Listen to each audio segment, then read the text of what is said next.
नमस्कार दोस्तों, आज की डेट है 12 मार्च 2024। स्वागत है आपका आज के करंट अफेयर डिस्कशन में। चलिए डिस्कशन स्टार्ट करते हैं। हमारा जो पहला आर्टिकल वो ड्राई आइस के बारे में न्यूज़ में क्यों है।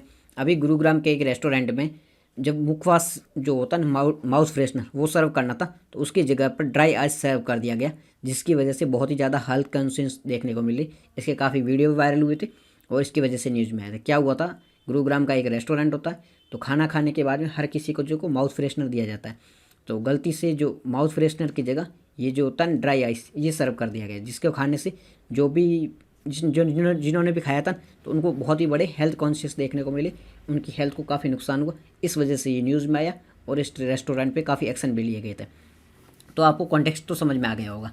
तो हमें एक बार ड्राई आइस के बारे में देख लेते हैं। ड्राई आइस होता क्या है। तो ड्राई आइस है ना, ये सॉलिड फॉर्म होता है कार्बन डाइऑक्साइड का सॉलिड फॉर्म होता है, ठीक है। CO2 का सॉलिड फॉर्म होता है, ठीक है, ठोस के रूप में। जो कार्बन डाइऑक्साइड है वैसे गैसीय फॉर्म में होती है, बट इसको काफ़ी कूलिंग करके इसको सॉलिड फॉर्म में परिवर्तित किया जाता है, तो ये कार्बन डाइऑक्साइड का ठोस फॉर्म होता है। अब इसकी जो भी प्रॉपर्टीज़ क्या है, इसका यूज़ क्या है, तो इसकी प्रॉपर्टीज़ यूज़ है इसे कूलिंग करने में। कोई भी प्रोडक्ट होता है उसको कूलिंग करने में इसका यूज़ किया जाता है। इसको -78 डिग्री सेल्सियस टेम्परेचर पर कूल किया जाता है और ठोस जो भी सॉलिड फॉर्म है उसको परिवर्तित किया जाता है। और इसका यूज़ है वो किसी भी को कूलिंग करने में किया है। कोई भी प्रोडक्ट होता है उसको कूल करने में इससे यूज़ किया जाता है, ठीक है। अब एक वर्ड होता है जैसे कि उसे कहा जाता है सब्लिमेशन, यानी ऊर्ध्वपातन। ऊर्ध्वपातन क्या होता है कि अभी इनको नुकसान क्यों हुआ था। नुकसान इसलिए हुआ था कि अगर इसको खाने से ये क्या होता है, ये अभी है सॉलिड फॉर्म में, ठीक है, अब सीधा ही परिवर्तित हो जाएगा गैसियस फॉर्म में।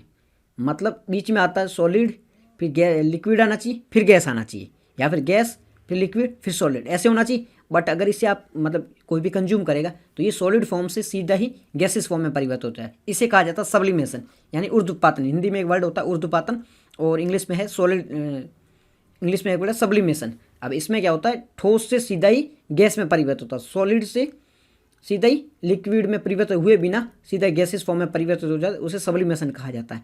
तो ये भी ऐसी ही प्रॉपर्टी इसकी, अब इसको कंज्यूम किया तो ये सॉलिड फॉर्म से सीधा गैसेस फॉर्म में परिवर्तित हो गया, इस वजह से लोगों के शरीर में नुकसान कर गया था। तो सब्लिमेशन आपको समझ में आ गया। ऊर्ध्वपातन आपने पढ़ा होगा NCERT में बचपन में कि ये ठोस से कोई भी सीधी वस्तु है वो अगर गैस में परिवर्तित हो जाती है द्रव में परिवर्तित हुए बिना, तो उसे सब्लिमेशन या फिर उसे ऊर्ध्वपातन कहा जाता है। तो इसकी ये तो हमने देख लिया। अब इसकी प्रॉपर्टी, इसका यूज़ देख लेते हैं। तो इसका यूज़ है ना फूड इंडस्ट्री में किया जाता है। फूड इंडस्ट्री में क्यों किया जाता है, कोई भी फूड होता है उसको लॉन्ग टाइम तक बनाए रखने के लिए, उसकी सेल्फ लाइफ है उसे बढ़ाने के लिए, उसे प्रिजर्व करने के लिए, ठीक है, तो इसमें रखा जाता है। ये ड्राई आइस होता है, इसमें रखा जाता है ताकि वो लॉन्ग टाइम तक सस्टेनेबल रह सके।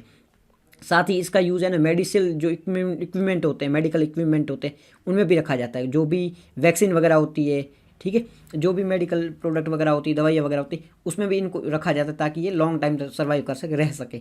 देखो आपने देखा कोविड की वैक्सीन होती है उसको ठंडक में रखा जाता था, तो फ्रिज में नहीं रखा के ये ड्राई आइस होते हैं उनके बॉक्स बना के उसमें रखा जाता है। तो ये होता है ट्रांसपोर्टेशन होता है, कोई स्टोरेज वगैरह होता है, कोई फिर दूरी तक ले जाना होता है, तो वहाँ पर भी इनको रखा जाता है। आपने देखा होगा मूवी वगैरह में जो स्वर्ग वगैरह का होते हैं ना, हेवन वगैरह, उनका दृश्य दिखाया जाता है, तो यहाँ पर धुआं ही धुआं उड़ता रहता है। तो ये जो कोहरे टाइप धुआं धुआं होता है, तो वहाँ पर भी ड्राई आइस का यूज़ किया जाता है। जो फोटोग्राफी में पीछे देखो धुआं ही धुआं होता है, तो वहाँ पर भी ड्राई आइस का यूज़ किया जाता है। तो ये है ड्राई आइस पे काफ़ी यूज़फुल है। जब इसका सही यूज़ है तो काफ़ी यूज़ किया, टीकों में किया जाता है, चिकित्सा में किया जाता है, जो एरोप्लेन वगैरह होते हैं ना, एयरक्राफ्ट वगैरह, वहाँ पर भी इसका यूज़ किया जाता है, फूड इंडस्ट्री में भी किया जाता है, तो काफ़ी ज़्यादा यूज़फुल है। बट इसके कुछ नुकसान भी, कुछ कंसर्न भी गए। कंसर्न ये कि आज से लोगे तो सॉलिड से डायरेक्ट गैसेस फॉर्म में परिवर्तित हो जाएगा, हेल्थ के लिए काफ़ी नुकसानदायक हो सकता है। क्या होता है हेल्थ के लिए, अगर इसे कंज्यूम करने से जो आपका सांस है, सांस लेने में दिक्कत आ सकती है, ठीक है, इसकी आपकी रेस्पिरेटरी सिस्टम है वो सारा प्रभावित हो सकता है, दम भी घुट सकता है आपका, और स्किन है वो बर्न भी हो सकती है, तो नुकसान भी बहुत ही ज़्यादा है, ठीक है। तो ये मैंने पूरा देख लिया आर्टिकल ड्राई आइस के बारे में कि क्या क्या चीज़ें देखना है। एक तो ड्राई आइस होता क्या है, ड्राई आइस है solid form of carbon dioxide, solid form of carbon dioxide है वो ड्राई आइस है। सबसे पहले ये देख लिया। उसके बाद में आपको ये ध्यान रखना है यूज़ कहाँ होता है। इसका यूज़ होता है काफ़ी जगह होता है, फूड इंडस्ट्री में होता है, मेडिकल इंडस्ट्री में यूज़ होता है इसका, जो भी एविएशन सेक्टर उसमें इसका यूज़ होता है, किसी प्रोडक्ट को लॉन्ग टाइम तक जिंदा रखना है तो उसमें इसका यूज़ रहता है, सेल्फ लाइफ बढ़ानी तो इसमें इसका यूज़ होता है, और साइड इफ़ेक्ट भी बहुत ज़्यादा इसको कंज्यूम करने पे आपकी रेस्पिरेटरी सिस्टम है वो प्रभावित हो सकती है, आपकी जो स्किन वगैरह है वो बर्न हो सकती है, तो इसके साइड इफ़ेक्ट भी बहुत ही ज़्यादा है। तो हमारा ये पूरा आर्टिकल होगा ड्राई आई से संबंधित। चलते हैं हमारे नेक्स्ट आर्टिकल की ओर। हमारा जो नेक्स्ट आर्टिकल है लॉन्चिंग ऑफ चक्षु के बारे में। तो सबसे पहले देखेंगे न्यूज़ में क्यों है। न्यूज़ में इसलिए है कि अभी है ना संचार साथी पोर्टल, एक संचार साथी पोर्टल के बारे में आपने सुना होगा, काफ़ी टाइम पहले ये लॉन्च हुआ था। तो संचार साथी पोर्टल के रूप में एक पोर्टल पहले से अवेलेबल था, तो इसके एक कंपोनेंट के रूप में ये पोर्टल, इसके एक कंपोनेंट यानी भाग के रूप में इसको लॉन्च किया गया। और इसको लॉन्च किया गया ना, और किसके प्लेटफॉर्म पर किया गया, वो किया गया डिजिटल इंटेलिजेंस प्लेटफॉर्म के पार्ट के रूप में। संचार साथी पोर्टल का एक कंपोनेंट है और डिजिटल इंटेलिजेंस प्लेटफॉर्म है, उसके एक पार्ट के रूप में इसे लॉन्च किया गया। तो सबसे पहले ये तो न्यूज़ तो हमने देख ली, अब डिजिटल इंटेलिजेंस प्लेटफॉर्म क्या होता है, संचार साथी पोर्टल क्या है, इसके बारे में हम देखेंगे। तो पहले देख लेते हैं डिजिटल इंटेलिजेंस प्लेटफॉर्म क्या होता है। डिजिटल इंटेलिजेंस प्लेटफॉर्म के बारे में बात करें तो आपने देखा होगा अभी है ना साइबर क्राइम बहुत ज़्यादा हो रहे हैं, ठीक है, साइबर क्राइम बहुत ज़्यादा हो रहे हैं, अब इनको रोकना है। तो जैसे कि किसी व्यक्ति ने आपके साथ साइबर क्राइम किया, ठीक है, आपने इसकी कंप्लेन करी, किसी भी एजेंसी में कंप्लेन कर दी, जो भी साइबर क्राइम से रिलेटेड एजेंसी थी रेस्पॉन्सिबल, उसमें आपने कंप्लेन कर दी। अब ये जो एजेंसी है ना वो सारे डेटा लेके भेजेगी बाकी जितनी भी एजेंसी से जो इस काम से डील कर रही उन सबको ये भेज देगी। तो इसका जो साइबर जो क्राइम क्रिमिनल था उसका डेटा है जो वेरियस एजेंसी के साथ में भेज दिया गया। वो कौन से प्लेटफॉर्म के थ्रू भेजा गया, वो भेजा गया है डिजिटल इंटेलिजेंस प्लेटफॉर्म के थ्रू। तो डिजिटल इंटेलिजेंस प्लेटफॉर्म क्या करता है, ये जो क्रिमिनल होता है साइबर क्रिमिनल, इसके डेटा को वेरियस जो भी रेस्पॉन्सिबल एजेंसी है उनके साथ में शेयर करता है। इसका फ़ायदा क्या होगा, अगर उसका डेटा शेयर हो जाएगा तो अलग अलग एजेंसी है उस पर ट्रैक करती रहेगी, जिसको भी मिला तो इसको पकड़ना आसान हो जाएगा, इसको रोक जो भी साइबर क्राइम है उसको रोकना ईजी हो जाएगा। तो ये है डिजिटल इंटेलिजेंस प्लेटफॉर्म। आपने डिजिटल इंटेलिजेंस प्लेटफॉर्म का मीनिंग समझ लिया। अब हम देख लेते हैं चक्षु क्या है, उसके बाद में संचार साथी पोर्टल के बारे में देखेंगे। चक्षु के बारे में बात करेंगे तो देखो आपको डेली बहुत सारे कॉल आते होंगे, ठीक है। अब कॉल तो आते हैं, इसका मतलब क्या हुआ, मतलब ये कोई कॉल तो फ्रॉड भी होते होंगे, जो आपके साथ में फ्रॉड वगैरह भी करना चाहते होंगे कि आपके डेटा दे दो, आपका ये दे दो वो दो, तो इससे आप कई लोगों के साथ में फ्रॉड होता भी है, ठीक है जी।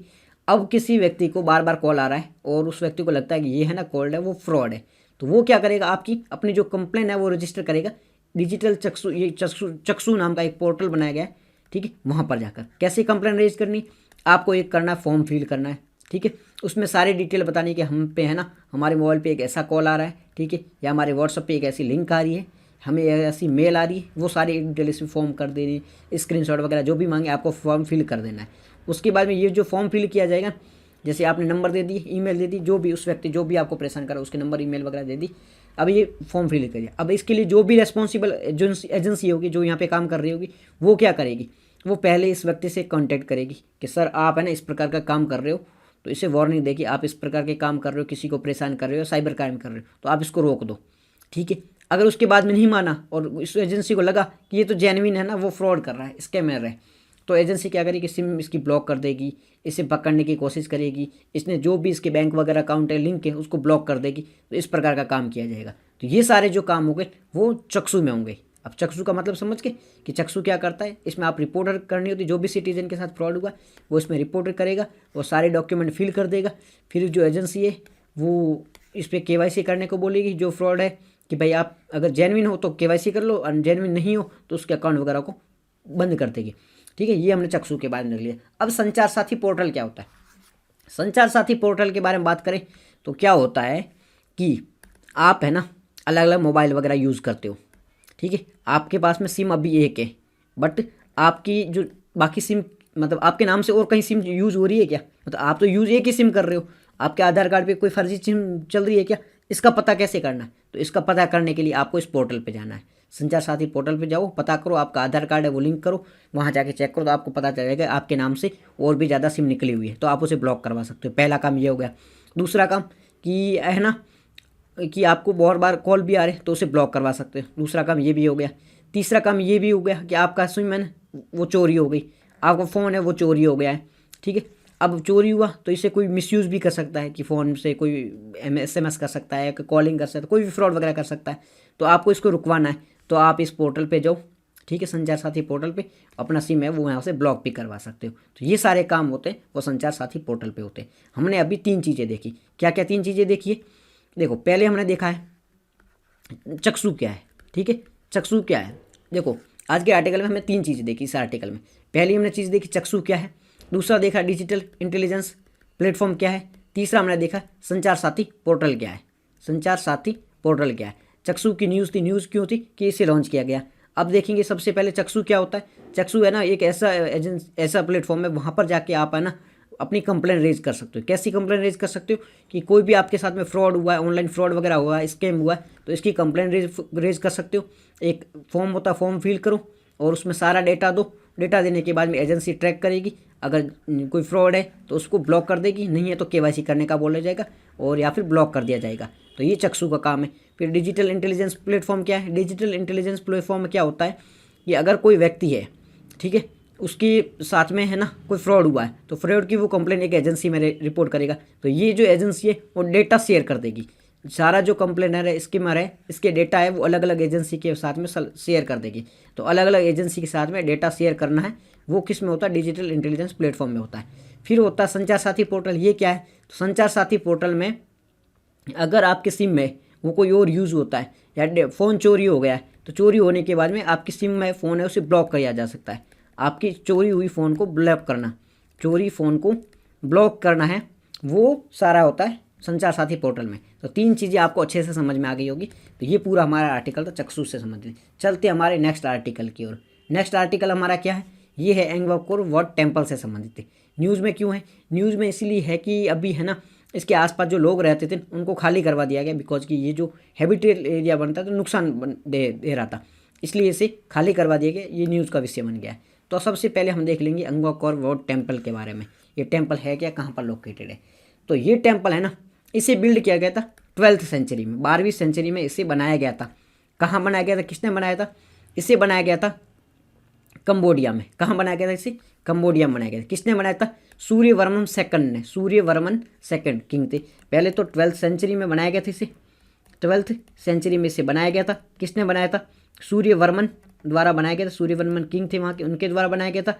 और कहाँ बनाया गया था, कंबोडिया में। कंबोडिया में एक लोकेशन है अंगोर वाट, वहाँ पर ये बनाया गया था, तो इसलिए इसका नाम भी अंगोर वाट है। ठीक है, 3 चीज़ें आपको समझ में आ गई। हिस्ट्री 12th सेंचुरी में सूर्यवर्मन सेकंड के द्वारा बनाया गया था। सूर्यवर्मन जो कंबोडिया में खमेर डायनेस्टियन उनके किंग थे, और इन्होंने बनाया था एक रिलीजियस टेम्पल है ये। और ये कहाँ बनाया गया था, अंगोर वाट, कंबोडिया में एक लोकेशन, वहाँ पर ये बनाया गया था। ये जो साइट है ना, ये हिंदू और बुद्धिस्ट दोनों प्रकार की है। पहले ये हिंदू टेम्पल था, मतलब यहाँ पे भगवान विष्णु है उनको डेडिकेट टेम्पल था। बाद में इसको ट्रांसफॉर्म करके बुद्धिस्ट टेम्पल में कन्वर्ट कर दिया गया। अभी की स्थिति देखो तो अभी ये हिंदू और बुद्धिस्ट दोनों प्रकार का टेम्पल है। यहाँ पे दोनों रिलीजियस एक्टिविटी को फुलफिल किया जाता है, दोनों प्रकार की एक्टिविटी यहाँ पर होती है। ठीक है, अब कुछ यहाँ की स्टोरीज के बारे में बात करें कि ये जो मंदिर है ना, कि यहाँ पर क्या क्या होता है, तो फीचर के बारे में बात करें तो यहाँ जो दीवारें वगैरह है ना, यहाँ पर नक्काशी वगैरह खोजी गई है। ठीक है, जो कार्विंग वगैरह की गई है, तो वो स्टोरिया वगैरह लिखी गई, वो हिंदू और बुद्ध धर्म दोनों से संबंधित है। जो मंदिर बनी हुई है ना, वो हिंदू और बुद्धिस्ट धर्म दोनों से संबंधित है। यहाँ पर हिंदू मॉन्क भी आते हैं, बुद्धिस्ट मॉन्क भी आके पूजा करते हैं। ठीक है, यहाँ पे अलग अलग प्रकार की पूजा होती हैं, अलग अलग प्रकार की एक्टिविटीज़ होती है। अभी कुछ टाइम पहले है ना, इसको 8वां अजूबा भी घोषित किया गया है। ठीक है, 8वां अजूबा मतलब 2 के बीच 7 अजूबे हमें पता है ऑलरेडी है। 8वें अजूबे में टक्कर थी किस किस के बीच में थी, इटली में एक पोम्पई है उनके बीच में, और कंबोडिया के अंगोर वाट टेम्पल है उनके बीच में, दोनों के बीच में कंपटीशन था। तो फाइनली जो अंगोर वाट टेम्पल है वो जीत गए, और 8वां अजूबा है वो अंगोर वाट टेम्पल को घोषित कर दिया गया है। ठीक है, दोनों के बारे में वर्णन है। परिसर काफ़ी बड़ा हुआ है यहाँ पर। ठीक है, ये मंदिर है चारों ओर काफ़ी बड़ा परिसर है, काफ़ी किलोमीटर में फैला हुआ, 400 स्क्वायर किलोमीटर में फैला हुआ ये मंदिर बड़ी बड़ी है। 15 फुट की यहाँ पे ऊंची ऊंची दीवारें हैं, कार्विंग की गई है, दोनों रिलीजियस से संबंधित है, सिम्बॉलिक काफ़ी ज़्यादा है। अब कुछ इंपॉर्टेंट की बात करें तो देखो, माइथोलॉजी के अकॉर्डिंग है ना, भगवान अलग अलग जगह रहते हैं। तो कुछ माइथोलॉजी में कहा जाता है भगवान है ना वो माउंट मेरू में रहता है। माउंट मेरू यानी मेरू पर्वत है ना, वहाँ पर भगवान रहते हैं। तो माउंट मेरू में है ना 5 अलग अलग चोटियाँ हैं, ऐसी 5 चोटियाँ बनी हुई है।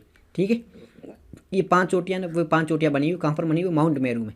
तो ये जो मंदिर है ना, ये माउंट मेरू की 5 चोटियों को रिप्रेजेंट करता है। ये जो है ना 5 इस पर वो बनाए गए हैं ऊपर पिलर, तो ये 5 पिलर है माउंट मेरू को रिप्रेजेंट करते हैं। कि यहाँ पर जो माउंट मेरू में 5 पिलर है यानी 5 चोटियाँ है, वहाँ पर भगवान रहते हैं। तो इसमें भी 5 चोटियाँ बनाएगी, तो यहाँ पर भी भगवान रहते हैं।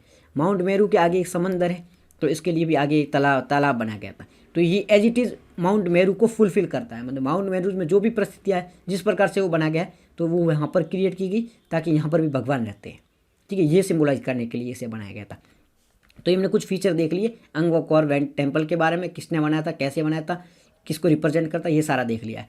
तो हमें क्या क्या रिप्रेजेंट करना है, तो हमारी न्यूज़ है पहली अंगकोर वॉट टेम्पल से संबंधित है। ठीक है, अब इसमें हमने क्या क्या देखना है, पहले न्यूज़ में क्यों, न्यूज़ तो किसी खास इंपॉर्टेंट है नहीं वाली।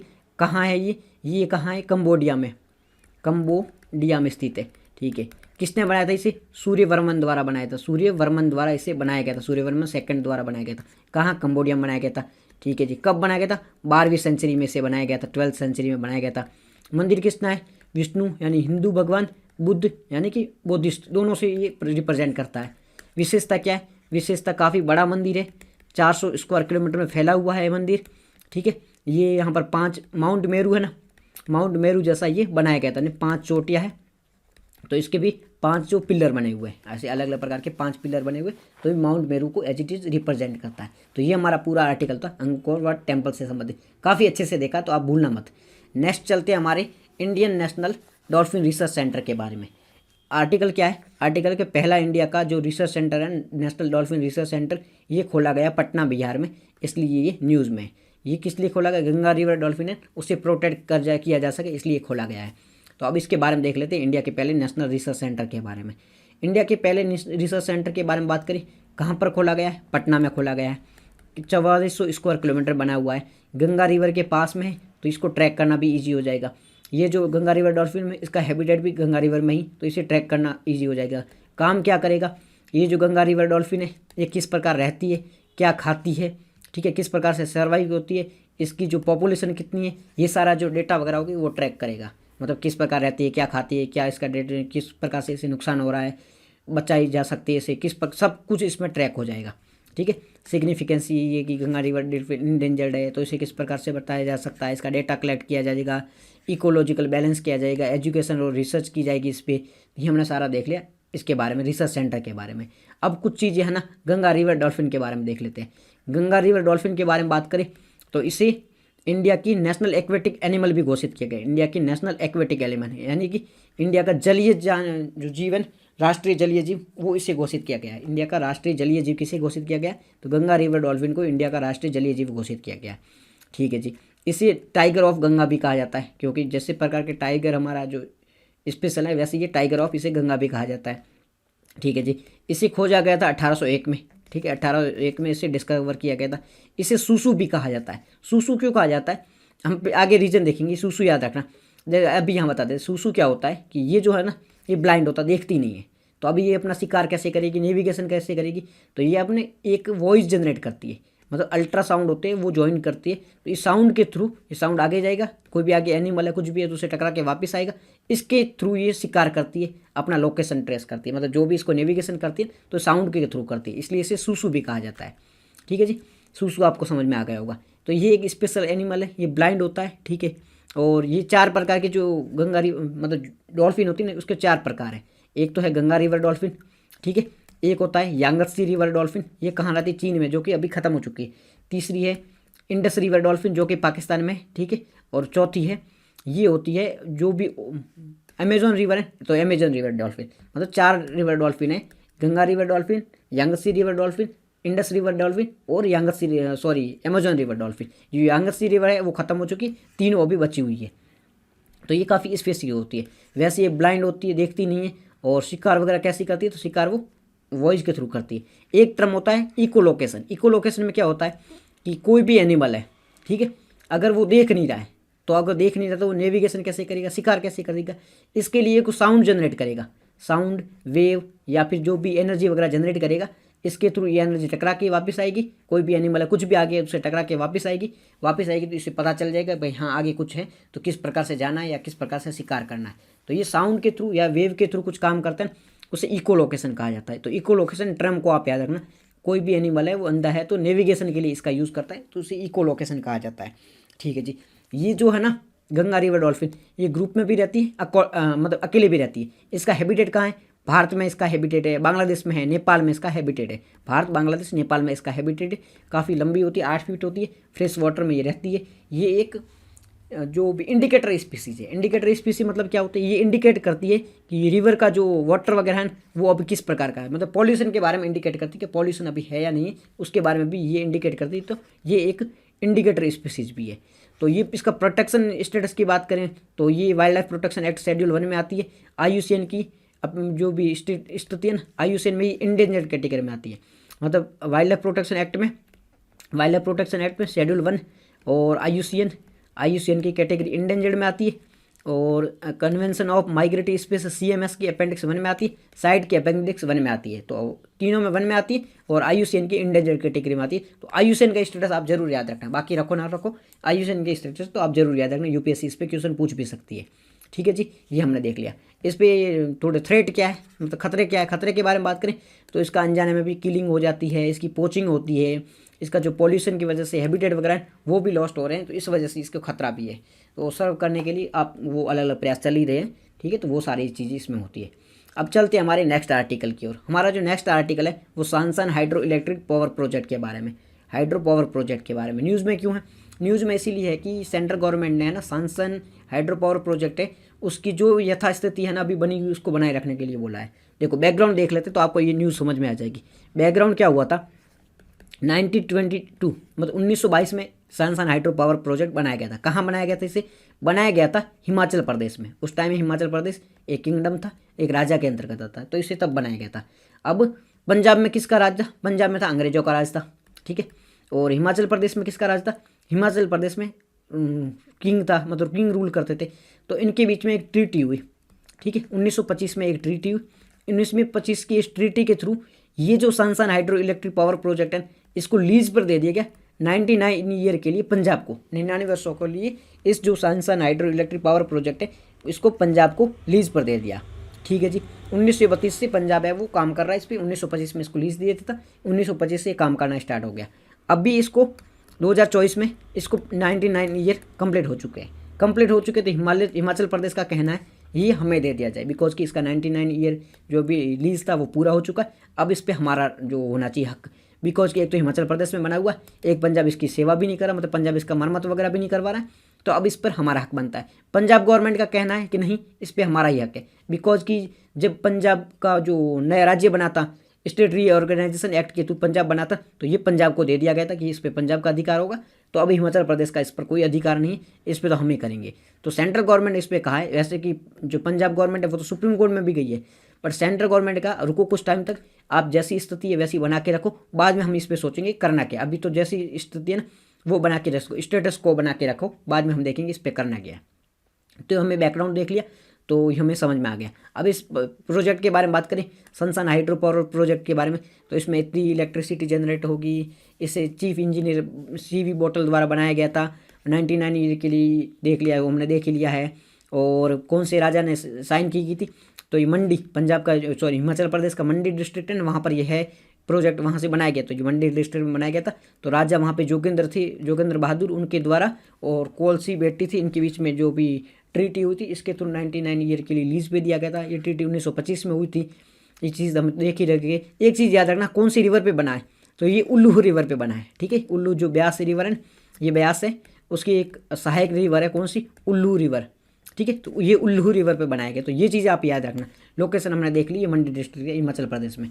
ठीक है जी, और इतना इलेक्ट्रिसिटी वगैरह जनरेट होगी वो आपको देखने की जरूरत नहीं है, बस इसमें थोड़ी चीज़ याद रखना। बैकग्राउंड हमने समझ लिया है, कहाँ पर बना हुआ, कौन सी रिवर पर है, ये थोड़ी चीज़ याद रखो तो आप आंसर कर पाओगे। तो आज की डिस्कशन में इतना ही था। अब ये होमवर्क में आप देखने आना, ये 3 क्वेश्चन है ट्रू एंड फॉल्स के फॉर्म में, तो आपको देख के आना है। और 4 क्वेश्चन कल के हैं कि पहला है बंगलर मुस्लिम के बारे में। तो हमने देखा है कॉटन है जो कि पश्चिम बंगाल में होता है, मध्य प्रदेश में नहीं होता, पश्चिम बंगाल में होता है। इसको भी GI टैग भी मिला है, तो ये फॉल्स हो जाएगा। दूसरा जो है मतलब ऑल इंडियन मुस्लिम लीग के बारे में, तो ऑल इंडियन मुस्लिम लीग है, इसकी स्थापना 30 दिसंबर को, तो सही है। 1940 में नहीं थी, 1906 में हुई थी, तो ये भी फॉल्स हो जाएगा। ठीक है जी, ढाका बांग्लादेश, ये भी तो सही है। और जियोग्राफिकल इंडिकेशन GI टैग के बारे में बात करें तो इसी जियोग्राफिकल इंडिकेशन रजिस्ट्री, जी हाँ ये तो देती है, बट ये न्यू दिल्ली में नहीं है, ये चेन्नई में है, तो यहाँ पे ये फॉल्स हो जाएगा। ऊपर वाला तो सही है, बट ये न्यू दिल्ली में नहीं है, चेन्नई में। ठीक है जी, MH-60 शिहोक के बारे में, तो ये टॉर्पीडो मिसाइल वगैरह को नष्ट कर सकता है, ये तो हाँ ये ट्रू हो जाएगा। 3 ऊपर वाले फॉल्स है, 1 ट्रू है। तो आज की डिस्कशन में इतना ही था। हमारा टेलीग्राम चैनल ज्वाइन कर लो, वहाँ पर आपको PDF मिल जाएगी। PDF आपको हिंदी इंग्लिश दोनों में मिल जाएगी, दोनों में अलग अलग मिल जाएगी, और भी जो रिसोर्स है वो सारे मिल जाएंगी। तो thank you very much for discussion.